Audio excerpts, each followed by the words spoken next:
दोस्तों, बांग्लादेश के मोहम्मद यूनुस ने जब चीन की जमीन पर खड़े होकर भारत के खिलाफ जहर उगला तो सिर्फ बयान नहीं दिया बल्कि भारत की अखंडता को चुनौती देने की कोशिश की।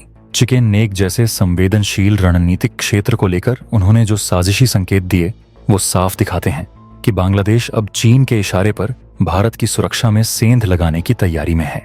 लेकिन इतिहास गवाह है, भारत ना तो किसी की धमकी से डरता है और ना ही किसी की चालाकी को नजरअंदाज करता है। जैसे ही यूनुस का बयान आया, पूरा देश सन्न रह गया। पर उसी क्षण भारतीय विदेश मंत्री एस जयशंकर ने एक ऐसा जवाब दिया जिसने यूनुस ही नहीं, बीजिंग में बैठे उसके आका शी जिनपिंग की भी रातों की नींद उड़ा दी।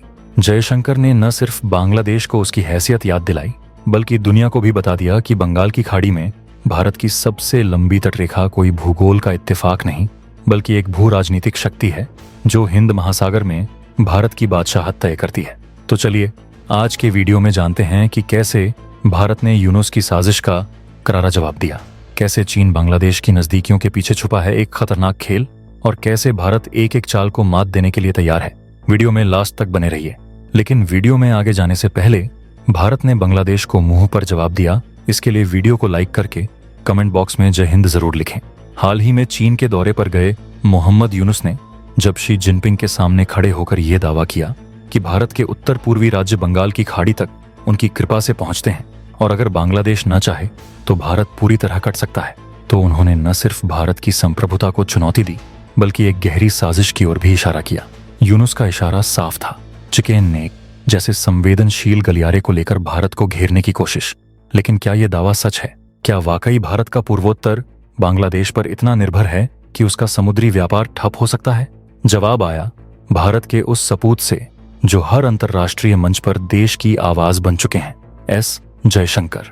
बैंकॉक में हो रही बिम्स्टेक समिट के दौरान जयशंकर ने मोहम्मद यूनुस का नाम लिए बिना ऐसा करारा जवाब दिया कि अब यूनुस को खुद समझ नहीं आ रहा होगा कि उन्होंने क्या गलती कर दी। जयशंकर ने दो बातें साफ साफ रखी। पहली, बंगाल की खाड़ी में भारत की सबसे लंबी तटरेखा है और दूसरी, चेरी पिकिंग से कोई संगठन मजबूत नहीं हो सकता। जयशंकर ने आंकड़ों के साथ यूनुस का भ्रम तोड़ते हुए कहा कि भारत की कुल तटरेखा करीब 700 से 700 किलोमीटर है, जिसमें से अकेले बंगाल की खाड़ी में 600 किलोमीटर से ज्यादा की हिस्सेदारी भारत की है।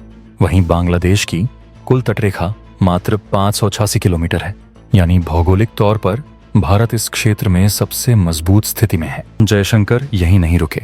उन्होंने स्पष्ट किया कि भारत के पास कोलकाता, पारादीप, चेन्नई, विशाखापट्टनम जैसे विश्वस्तरीय बंदरगाह हैं जो सीधे इंडो पैसिफिक से भारत को जोड़ते हैं और अंडमान निकोबार द्वीप समूह तो भारत की समुद्री ताकत का ताज है।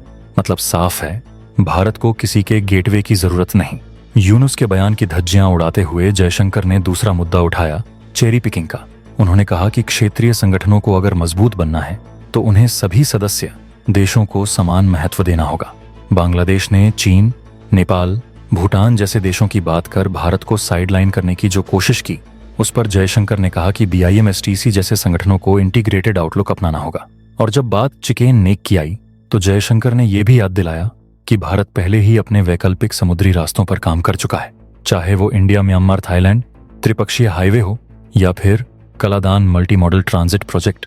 भारत अब अपने उत्तर पूर्वी राज्यों को म्यांमार के जरिए सीधे बंगाल की खाड़ी से जोड़ चुका है। यानी यूनुस का जो दावा था वो न सिर्फ तथ्यहीन है बल्कि भारत की नई रणनीतिक ताकत को नजरअंदाज करने की नाकाम कोशिश है।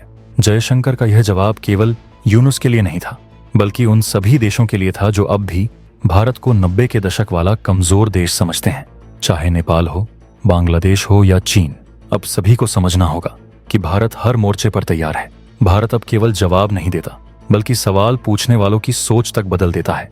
आप ही बताइए, क्या बांग्लादेश भारत को दरकिनार करके आगे बढ़ सकता है? और क्या भारत की यह नई रणनीति दक्षिण एशिया की शक्ति संतुलन को दोबारा परिभाषित करेगी? हाँ या ना में कमेंट करके जरूर बताइए।